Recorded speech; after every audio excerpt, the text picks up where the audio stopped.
Hello, everybody. Good morning, good afternoon, good evening, wherever you are in the world. It's morning for me here in Seattle. I am Mika Go Big. Welcome to Go Big with Mika. I help women in male dominated industries, mostly in tech, to lead with confidence. And today I am super excited to have Lauren Zaslansky Conner with me, and we are talking about emotions at work. Super important topic, and some of you might have seen the panel at Women in Tech Regatta a couple of weeks back. I had the honor of moderating that, so the topic is really very top of my mind right now. But before we dive in, let me tell you a few things about Lauren. She is the COO and co-founder of GatheringUs, an online community that brings communities together after the death of a loved one. And the company provides online memorial pages, interactive events with a strong focus on staying very personal while actually making best use of the technology available, so to strengthen that virtual connection. Over the past 2 years, the GatheringUs team has planned about 600 virtual and hybrid memorials, celebrations of life, and other events. Wow, that's very impressive. And prior to co-founding GatheringUs, Lauren was an executive at Disney Consumer Products and Little Tikes.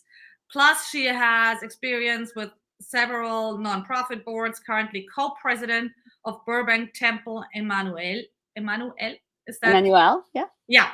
Good. Cool. So you are an entrepreneur, you have the corporate background. So emotions at work, I'm sure you know from we've talked before, you Yep. know it from you have a take on it from your corporate life, then from founding, looking for funding, and then of course your own company deals with one of the uh a very special Yeah. emotion, grief. It works differently from most other emotions. Yeah, so I'm very, very excited to have you here. Welcome. Thank you. And if you are watching this live, dear audience, please feel free to post in the comments, ask questions, share with us what your take is on these matters. And if you watch the replay, always feel free to reach out afterwards. You have my contact information, you have Lauren's contact information. We are super happy to be in touch later. Just let us know what you would like to share or ask. Okay, here goes. All I'm. right, Thank you. Lauren. Yeah. Thank you. So, Mika, I'm really excited to be here. It's also morning here in Burbank, California. A little bit about me. So, as Mika mentioned, I had a start in corporate America for about 20 years. I went to business school. I kind of came out to California and was focusing on big scale kind of consumer products businesses, mostly in the kids and family spaces. In terms of emotions, I often found that um, there were lots of emotions, but obviously it wasn't life or death most of the time. Mm-hmm. I was dealing in toys, I was dealing in baby products. Sometimes there were things that were serious, but the emotions run the gamut. And so I was really interested in talking to Mika about how, I'm a crier. And so when my emotions get when I get hit there, when I get frustrated, I start to tear up, and how that's really different from some of my colleagues, and specifically when I've had male bosses, not all of them, but Yeah. sometimes the emotions of, yelling and screaming are not considered emotions. They're considered passion, and, oh, that's just how they are. And then the women are, maybe considered a fragile, delicate flower. And so really find that that's kind of something that I've always been interested in, how Yeah. that reflects on your work. Yeah, that is already a super interesting point. And hello to, I'm not sure if I got your name right, Yalak. I cannot comment on LinkedIn because we are, of course, on the streaming platform, but good to have you. If you have any questions, comments, shoot, we can read the comments. Yeah, so I think that is already a very interesting point. And that yelling, screaming, being aggressive, like loud in a way, is not considered an emotion, but I don't know, a leadership style, almost something like that, or passionate or whatever. Uh, while those of us who are more on the crier side really get this label of being delicate or hypersensitive or too empathetic and all these things. Yep. So, how did that work for you in your corporate career? Because you were successful in your corporate career, and it was a long career. But Yeah. how did it play out for you? So I think over time, I've learned to both handle others' emotions better Hmm. and my own. And I've kind of recognized the triggers within myself in terms of if I'm tired, if I'm hungry, if I'm dysregulated, right, Hmm. then I'm much more likely to sort of snap. And that frustration piece, and I can remember being in a meeting where, my boss was yelling about me not knowing something. And it was relatively kind of, I had stepped into a new role, an expanded role, so I didn't have it all in my head, and I finally stopped. I said, okay, like, I am new to this. I'm happy to get you all that information. I don't have it off the top of my head, but I tried to, de-escalate. Yeah. Um, and so I've started, as I've gotten older, I keep more of it in check. But I also recognize if I'm having one of those days, it'll be very easy to push me over the edge. And Yeah. so, and also be able to identify it in others, right? So, um, and I'll tell a little anecdote afterwards, but just this, you're yelling, oh, you must be really emotional. Let's talk, Hmm. instead of sort of almost like flipping the script, which is kind Yeah. of a new Yeah. piece for me. I Yep. like that. I like that. That's cheeky. But yeah, I mean, here's already the first very good tip. To do what you can control. Mm-hmm. um, Try to get your sleep. Like, of course, you can't control how well you sleep, but you can control your bedtimes usually, and you can control to get food, to get enough water. Control these things so that you are not triggered easily. I Right. like that a lot, right? Because it's not about showing emotions, it's about being triggered and yeah, being Yes. responsive, right? So I really like that. Yeah, and you mentioned an anecdote building on this. Oh, I'd yes. love to hear it. So very recently, my team got an email from a client, but we were sort of sponsoring something, and the email was very kind of aggressive, and it was Mhm. based on some misinformation. It wasn't anything we actually did wrong, but it was, you can't do that. It was all capitals, right? But it was email, but it Mhm. felt like somebody was yelling and beating up. Yeah, yeah. And My I, mom does that. She oh my Yeah. Oh man, and I know for me when I get that, I could be knocked out for 24 hours. Like, I am Mhm. really upset by it. Yeah. So I slept on it. I didn't answer, and the next morning, I got an apology, right? Or we got an apology, which was, I'm so sorry.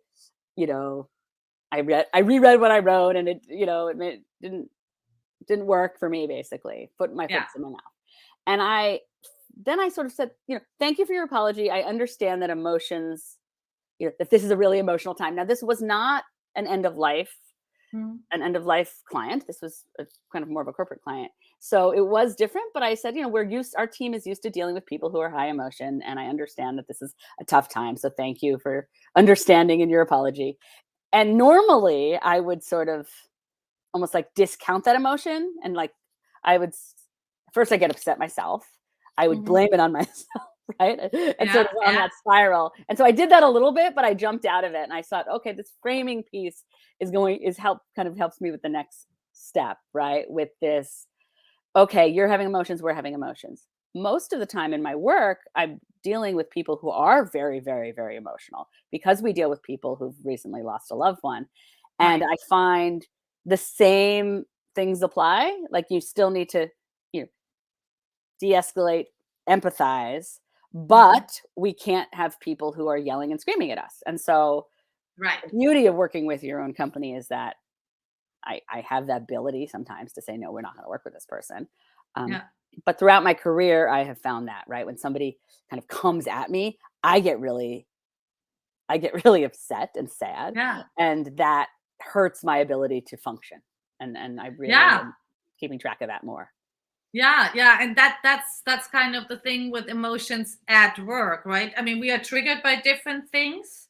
If it's the tone of voice, Mhm. the more aggressive thing, or someone else might be triggered by another thing, because we all bring our own story. And but it really it really interferes with our ability to do our best job. Right. Right. So you already shared de-escalate and empathize. Is there Mhm. anything else that people could do to find, I don't like the word balance, but to find a good Yeah. alignment with, okay, I have emotions, you have emotions, we are at work. Right. Yeah, I think having a strong team, right? So having Mhm. people in your corner. So I always, I had a boss who would always have that open space in her office, right? She would always have Mhm. the ability to come in and sort of decompress, right? Before going back out in the world. And I found when I was in a space that had that, and then when I was managing people, it was always trying to let that emotion. So sometimes you're bringing emotion in from outside, right? Something happened. And other times, you know, in combination with having, work things go wrong, right? Yeah, But having a little bit of space and having a trusted, colleagues, or sometimes, taking that walk and calling a friend on the walk, but pulling yourself out of it before yeah, responding.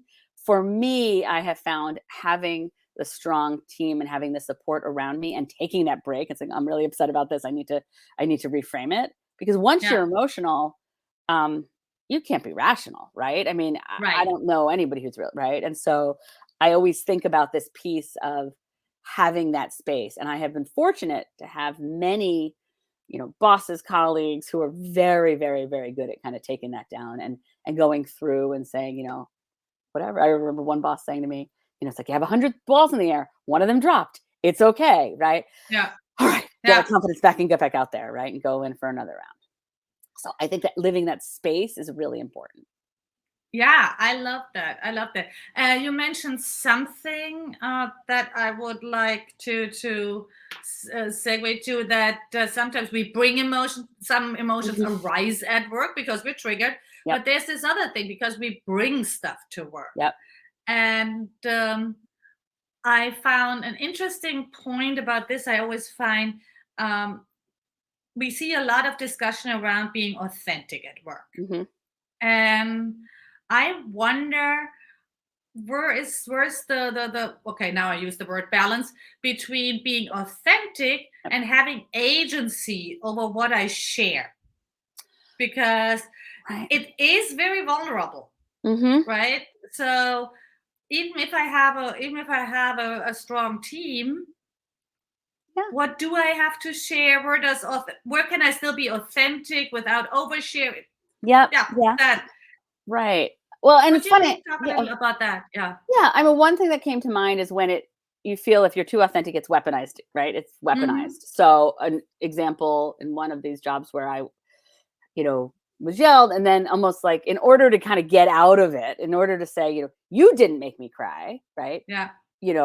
Well, the crying comes at a list of, hey, I was stressed about this assignment. My Right. kid is having problems at school, right? You don't know any of those other things. You sort of have to let a little bit in, right? Mhm. To show that, no, it's not that I'm weak in the job. I am a mom and I'm juggling. And then the Yeah. mom and the juggling gets weaponized against you. So I do Yeah. find that is tricky. And especially now when so many things are public. Mhm. Um, it's letting people in and having the core group that you trust, Yeah. but also being really careful, right? I think really careful, but making sure that you can trust the people that you're talking to and about what you're talking to. Now, Yeah. sometimes it's emotion. So my son is on the autism spectrum, and I remember the call when I got the call officially of his diagnosis being in the office. And it was Mhm. literally about a month before I was let go from Disney. And I had this meltdown, and Yeah. that was allowed, right? I mean, there's some Yeah. piece of that was allowed, and he's doing great. He's 13. So much of this language was actually involved in that. But I think it's finding those people you trust and then but not giving all of it to one person, right? So not saying, okay, you're my boss, you're going to get the litany of all the things I'm upset about, right? Sort of almost like you want to trust people and give them something, but you want to make sure it is a give and take. Right. I say this to my son who, is on the spectrum when he's texting. It's like, you should have about the same amount of words back as you're giving, right? Just to sort of make sure that you're kind of on equal footing, right? And if you're giving people all your private information and they're not giving you anything, you're probably oversharing. Yeah. That's a good guideline. That's a very pragmatic but good guideline. And I feel what I really like to emphasize for someone who sees that, who's younger, just because you're not sharing certain facts of your life does not mean that you're not authentic. Right. I mean, in my professional capacity, I don't have to share that I can be goofy with some friends or whatever. Yeah. So there are certain things, or that I was helicopter dog mom, though I guess I'm sharing that sometimes. But not every part of me has to make it to work into the public eye, whatever that means for you and your team, for you to be authentic. Right. And I think what I deal with now, so I have clients who, if somebody is in an end of life, figuring out what to share to help them, but also knowing that I can't take that emotion on, right? So a big piece in the kind of end of life and grief space is, if somebody is grieving, you can't take that in. And I always think about something with one of my son's therapists talked about, kind of mirroring emotions, but kind of 30%. So if somebody's really sad, you want to kind of, be softer. On the flip side, if somebody is goofy and like, they were 99, they had a great life, this is a celebration of their life, you need to come up. You can't be too somber, but you can't come up as high as they do. And I feel like that's an instinct, right? You can write that down, but you have to sort of gauge that. Right. I'm kind of an extroverted talker, but it's mirroring that emotion a bit, but then also sharing what's relevant. So if somebody is talking about a parent who died, I might say, when my mother-in-law died, this is what we did, and this helped my service. But I don't start talking about my own, like, I don't want to pull it away from them. I need to keep them having that ball. And that's sometimes a little tricky, right? And we struggle as a team with that, how much you give, how much you don't give, right?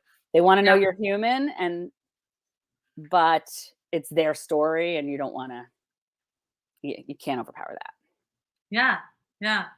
Thank you for sharing that, because I think that's a thing that definitely applies to the delicate situation of grief in particular, but I think it generally applies to how we meet people in a good space. And I'm not talking about like what you learn if you work in a complaints call center, where they teach you how slowly and quietly to speak, which is good because it has exactly that effect on most people. Right. But you can't be too calm if they're, if somebody comes in, I mean, you think about, you go to a retail store, right? And you say, oh my gosh, I got the wrong thing. My wedding was ruined, right? Yeah.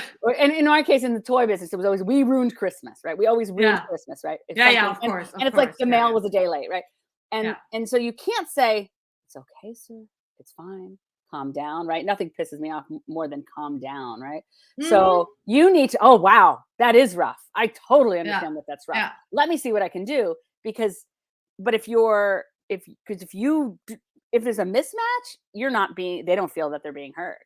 And it's an interesting, and I know this from, working with colleagues and working with boss, right? Working with people in more of a corporate setting where, if somebody comes in, the numbers are all out of whack, you better rise to the occasion. And when I was younger in my career, I might have not been able to do that, right? I might have said, oh, this guy's crazy, he's driving me crazy, and I'm going to keep hammering my same points home. Like, nope, this is my job. My boss told me to do this. And then it doesn't work. It doesn't work. Yeah, there is a lot of experience that comes into that, and then of course, yeah, our baggage that we bring, right? Right. uh that aspect of what is allowed, like as a woman, as member of Yeah. my community, as a member of a certain culture. So um Yeah. I grew up in Germany. I am American now, but I just You got got my your striped citizenship. shirt. You're all ready. Congratulations. um but I come from a culture where showing emotions is really not appreciated. Mm. And I remember things like at big companies, seeing two people argue over a thing, and then it's like it hits 5 o'clock, and they're like, "All right, get back to that tomorrow. You want to grab a drink before we go home?"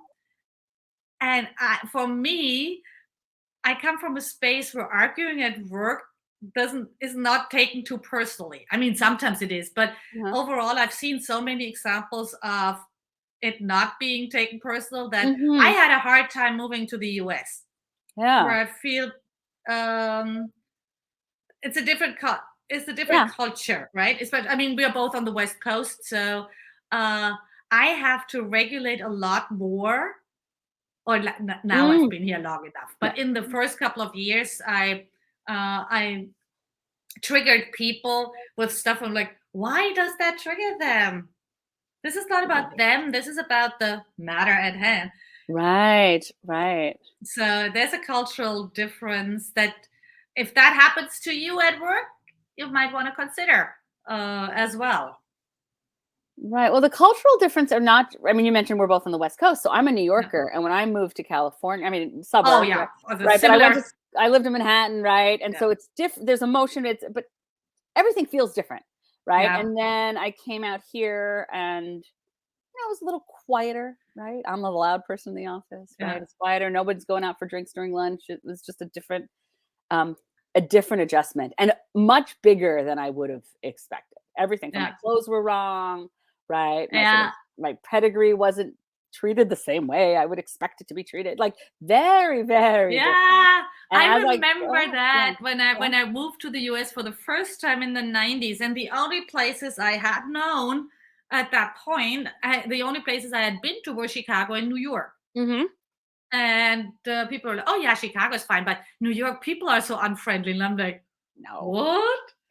For me, coming from Germany, is like everybody's so friendly in New York, and that's what So yeah, yeah, yeah, yeah. I always think I was once on a subway in New York and I don't know, I kind of fainted. I was dehydrated or something. And I just remember everyone moved out of the way, sat me in a seat, all good, and then disappeared. yeah, And I yeah, said, that to me is just what it was about, right? They're there, they're gonna help, and then they're on. And I would, oh, you yeah, need directions? I'll walk you there. It was yeah. always really different. Yeah, You're it's right. it's cultural differences, and I often feel that when it's a culture you're not familiar with, you might see something as negative Right. that might not be meant that way. So there's a sender receiver Yeah, the mismatch and the mismatch. language on the different coasts, right? So I talk fast and Mhm. I am often told to slow down, Yeah, right? But when I'm excited, I talk faster. right, And of I course. find that I relate to somebody who's talking fast. And I'm, an East Coast Jew, but I also find lots of different cultures that I can connect with. It's like, boop, boop, boop, boop, boop, boop, boop, right? And then the California pace is different. So I do find a lot of my friends are from either abroad or from the East Coast and sort of a Mhm. different, and it's sometimes just communication style. Yep, Yeah. yep. And that is something where experience comes in as well, Yeah. right? Just like being able to take that step back and say, all right, just she said something very direct right now. This is not because she hates me or thinks Right. I'm not qualified to do my job. It's really about a communication style. Right. Yeah, Exactly. And yeah, understanding enough about yourself to say, okay, yeah, why did that, mention triggers, but like, why did that yeah, hit me? Why did that rub yeah, me the wrong way? yeah, yeah, And just reading the room, I think that's in general, right? Which is, yeah, it's not necessarily second nature, but it's looking around. Okay. People tend to have, really chatty, angry message, conversations in the break room Yeah. versus everyone Yeah. seems to take their problems and bring them home, right? Knowing what that environment is, company to company, city to city, it could be very different. Yeah. Um, you just mentioned the room. So there's one Yes. thing about the workplace that I would like to add here. And that's, of course, that many of us are in hybrid or work from home environments now. And so the hiding in the bathroom, that stereotypical hiding in the bathroom, Yeah. that's only stereotypical because so many of us have done it. So Mhm. if you watch this broadcast, Lauren and I have both done that. Everybody has done it. Crying in the bathroom, hiding in the bathroom, or taking that walk. For me, it used to, for a long time, it used to be the cigarette break. I mean, that's a long time ago, Yeah. but that's also the hiding in the bathroom category. Right. Nowadays, I heard that during that podium discussion, the panel I moderated a couple of weeks back, and I loved that. One of the panelists said, "Turning the camera off is the new hiding in the bathroom." Yeah, I think it's the space makes so much difference, right? So, I talked about being in Mhm. an office and being able to go in and cry in someone's office versus being an open plan where everything is out there. Mhm. Um, and you need to be really careful, or the walls are really thin where like you're on an emotional conversation. I always remember being on a call with my dad. I got a raise and somebody heard it and like went to Yeah. my boss. So I Yeah. get this call, like, why did you talk? So there's sort of the different space. When I'm virtual, you don't have the as much of that sort of casual around the watercolor Yeah. cooler kind of conversation.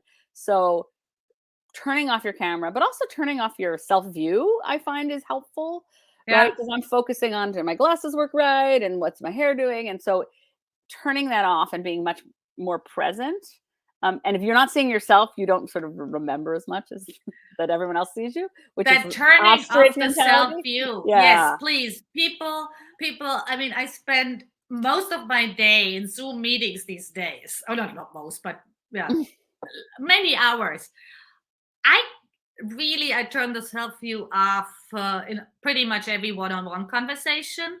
In groups, less so, but that just works better for me to see the whole picture. But Yeah. try it out if you haven't done that yet. It's really very helpful because you don't. Right. But remember, right? Remember to turn it off at some Yeah. point. But Yeah. I do think allowing for that space, sort of, Yeah. the more abstract space to have that emotional conversation, right? So, and I'm not always great at this, but like having the Zoom on and talking to a colleague for some period of time, a little bit less formally helps Yeah. kind of release, it's like I don't know, the pressure release on my Yeah. my new hot pot thing. It's like you need to let it go a little bit. So, okay, that meeting was really upsetting. Let's figure out what to do about it versus, the tendency it's now, oh, I don't need to be on Zoom anymore. I'm going to get off. I'm going to be myself and I'm going to stew. So I do think Yeah. being there, and then if you don't want your face to be shown, right? I have no poker face, right? If I'm upset, and so turning that off when I need to kind of take that little break and get some water, but just Yeah. is that. But hopefully, the problem is, unlike hiding in the bathroom, if you turn off your camera, at any point you can kind of get called on, right? So you sort of Yeah. have to be sensitive to what you're showing, and in terms of making sure you're paying attention, making sure you're present. Yeah. Yeah. And I like that. Also, this. Okay, I'm stepping out for a second to get a glass of water. That's fine. Nobody minds those things, right? Right. So that gives you that moment. But I really like this checking in with the upset person, or like checking in right after, because on the one hand, it's a little easier for a lot of people to be with their emotions at work if the workplace is home. Right. But on the other hand, it can lead to just like blow up because you're by yourself. Right, and all the things that make you crazy Yeah. anyway, right? Yeah. Piles Right. of Right. clothing, Yeah. "Oh, Yeah. no, my son said he was gonna put that away and didn't," Yeah, yeah. The to laundry is not folded, right, and right, right. yeah, yeah, Very, very carefully framed shot you have here, right? yeah, So, Yeah, Yeah. exactly. So that's really an important thing. Also, maybe when you're the upset person, to just reach out to Right. your trusted colleague and say, "Oh my God, I just have to vent for 5 minutes." Yep. Yep. Because people can't see that and they don't know, Yeah, right? And the yeah, signals of like, oh, they seem a little off or quiet today are yeah. not there. So you have to do a Yeah, little and you extra look work. at I mean, let's say you have a meeting with like 6, 8 people. Not everybody's watching you all the time. We always feel like that, right? But Right. people, it might slip through, and if you have Yeah. that trusted colleague, that's a good Yeah. thing to just say, please can you let me vent for 5 minutes? I don't even look Right. for advice. I just need to get it out. Exactly, exactly. And for me, I mean, I think working with Gathering Us and working with people in grief, it's keeping perspective, right? So this thing Yeah, might be really annoying, but I'm dealing with somebody who just lost their husband. And so yeah, keeping that perspective, and it is emotional. And so we've built in, sort of those times to take a break. But even yeah. when we're really busy, we don't want somebody to have to do that many in a day because it does take an Right, emotional toll. right, And some of them are really right. hard and can hit you in ways you don't expect. So let's talk a little more about gathering us and working with people in grief. How that you just mentioned how you can a little Yeah, protect yourself and the team, but also people usually most people have to go back to work relatively right. soon, right? Very few people have the luxury of taking long extended Right. breaks. Yeah, so I And think oh, sorry, go ahead. yeah, yeah, I know. So what when they talk to you about that? Uh, Yeah, I mean, I think one of the things we offer because we offer virtual and hybrid events, right? We mhm, allow people to participate even if they, can't fly. So if you only get 3 days off, yeah, yeah, if you spend 2 of those days flying, you're not necessarily getting that grief. yeah, But what I've also, you know, what's really a big deal is that the grief, the first week is one thing, but it goes on, right? And so people have this feeling of, and I had a call with a friend, this is the worst week, right? This happened and it's going to get better after this. Well, mm, it doesn't necessarily get better. And so right away. And so we yeah, give people the opportunity to have an event whenever that is, whether it's a week later or a year later in some cases, right, get the community together, rewatch it in your own home to sort of yeah, take that out. But also knowing that, it's important for people to kind of nurture that grief like you would have called, like, like in this sort of time of taking a break, I think is really important. And I know there's a lot of pressure to kind of get back out there, right? People, yeah, and I can think of one friend who lost a parent a few years ago and talking to someone else who said, why kind of like it's a year, like why is this still coming up all the time, hmm, and then when they go through it, it's like 2 years later, it's still a lot, right? It's still right, a right, lot. And I think that emotion could strike at any time. And it's not mm, necessarily sad things trigger it, it's happy things trigger it. So right, giving people that space and the permission to say, this is going to be hard. And some of the things for us, one of the things that's hardest for our clients, going through pictures for a slideshow, hmm, right? Just hmm, going through years of memories to collate it or to curate, right, 120 pictures is a really hard thing. And yeah, by kind of yeah, giving them the warning a little bit, like this yeah, is going to be hard, take your time, get a support system in place, um, and then and do the best you can, right? hmm. Because right, your job isn't going to stick around for you very long, right? You got to get up and go. If somebody has children or spouses or families or work, they need to Yeah. keep moving. Need to pay the rent. Yep. Yeah, it's Yeah, just it doesn't. yeah, Yeah, yeah, so really giving that permission to people. yeah. Not that necessarily we're the people to give permission, right? But No, no, but helping provide sometimes resources for that. yeah, yeah. So, uh, what are the resources you share with people regularly, or the best? Yeah. Yeah. So I mean, some of the things because we have this recorded service, a lot of people do rewatch it, right? And they Hmm. rewatch it and I don't like to say catharsis, right? But there's something what we hear from a lot of people is having an event mean, it doesn't have to be done by us, but having an event Yeah. and getting those stories going, it keeps your memories fresh. So when you hear a news story about someone who's Yeah. gone, the Yeah. memories keep moving. And then also, but what it also does is helps people from, all this feedback we get. It's like the next day I was able to go back and visit our favorite spot again. The next day I was able to think back on those memories in a positive way. And I was able to sort of, not that it's over, right? The grief isn't over, but you sort of Right. move into a different stage. And Yeah. so right. And we just remind people, keep their memories alive, keep their names, keep talking about them. And so if you have a friend who's in grief, you could say your mom or, use a name, and I get that. How's Eileen? I know Eileen is gone. She was such a great lady, um, and I know lots of people are scared to make those phone calls. And so we like to say, make the call no matter what, even if it's awkward, but also, don't forget about the person. Don't think I can't talk about the person because I don't want to remind them of it. Right. Yeah. So, and then we talk about finding other ways to memorialize, right? Whether it's buying a bench. We bought, we sponsored this utility box in town, it was an artist rendition with my mother, and we made a plaque for my mother-in-law, right? Whether it's a donation somewhere. And, talking to clients, sometimes people do a lot of those things. They plant a tree, they, make a scholarship. I mean, not that everything is that expensive. It's just about kind of remembering, right? Yeah. And sort of spending a little time in that emotion. One of the things that my kids have done is sort of involve them too. When it was the anniversary of my mother-in-law's death or her birthday, my son will say, maybe we'll go around the room and say something nice about grandma. Or we went to a restaurant, she liked to take us to an Italian restaurant. So we went to an Italian restaurant and sort of celebrate that. Yeah. Right? Yeah. People do birthdays, that kind of thing. Yeah, I like that. I mean, we just had a loss in the family last fall, and researched that point of how to get kids involved. And the new research is very much in yes, do take kids through the process with you. Right.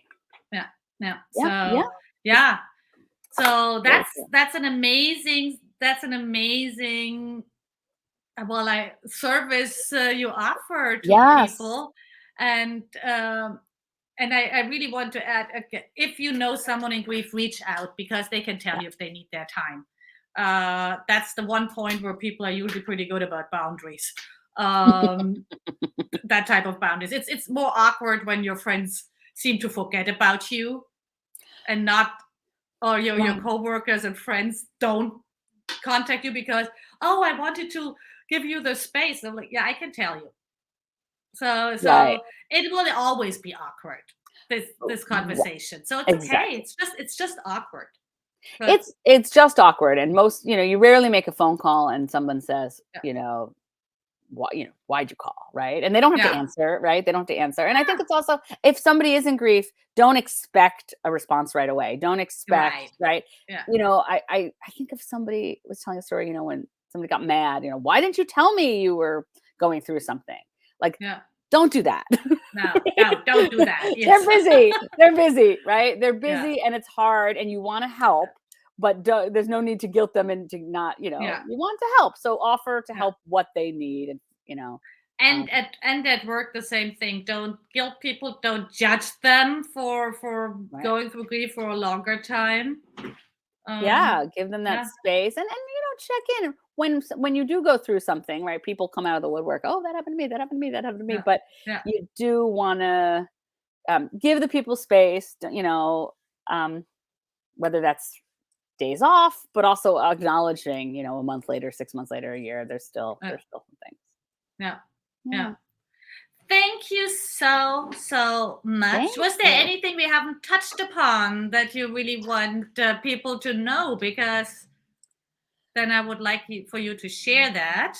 I think so. GatheringUs, we mentioned we do virtual funerals, memorials. We also have memorial pages for people to share stories. And we're doing some sort of, I'm not going to say pre-planning, but how do you want to preserve your legacy? So we have a team who's very experienced doing these events. And what we're doing is packaging up, kind of your legacy wishes, right? So it's not it's not a will, right? It's not the financial piece, but it's, I want to have an outdoor party. I want to make sure my sister bakes that cake that she loved. And I want to make sure that this music is playing from my childhood. And so certain things like that, we can help you with that. We also do a lot of events for retirements and birthdays and things like to celebrate life and bringing communities together. And I think if we think about it that way, the job, which everyone says, oh, is depressing and not fun because it's funerals, is actually really life affirming. And so that's one thing that I would say is being in this space. I never could have expected being in this space, but it is very, very positive to be able to provide this service to people. I love that. Thank you for making that clear. And people, if you have a need for that service, please reach out. And Lauren is there to help you. Yes. Last question before we round it up. My favorite. What advice would you give your 16-year-old self? So you have kids. I always feel that's like for mothers, it's a little easier to answer, but at the same time, your kids might see it. So right. Well, I think for me as a student, right, I was so focused on intelligence and achievement. And what I've realized throughout my career is those things don't, they get you far, but the most important thing is those softer skills. So, learning from others, resilience, flexibility, right? I mean, I think I was 16 the first time somebody called me resilient. I had to look it up. But really that having those hard, whatever, things that get you down, you got to pick back up. And be flexible. What do I want to, I always say for every job, every kind of branch, I say, what do I want to learn next? What's the thing I need to learn? And that keeps me fresh and hopefully interesting. Right. I love that. Than studying and getting the great grade, which isn't no one cares about anymore. That what's next instead of what's right for my entire life. Because when I think about when we went to school, you and I mean, lots of our friends have jobs that didn't exist. I mean, and we made our own jobs too, right?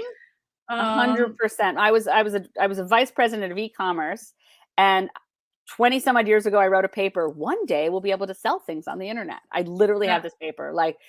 You couldn't imagine that was a job. So 100%, you got to be flexible. Yeah. So just what's next? What's the best next thing? Right. And what's going to help me as a person, right? It's not that end. There's no end goal, right? There's no end goal. No.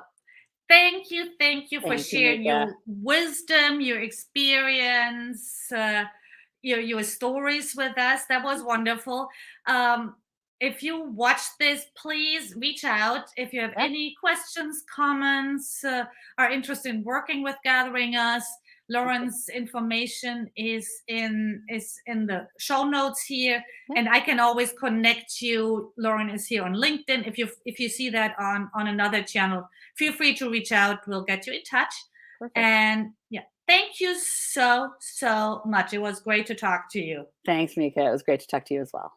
All right. Bye-bye, everyone. Bye.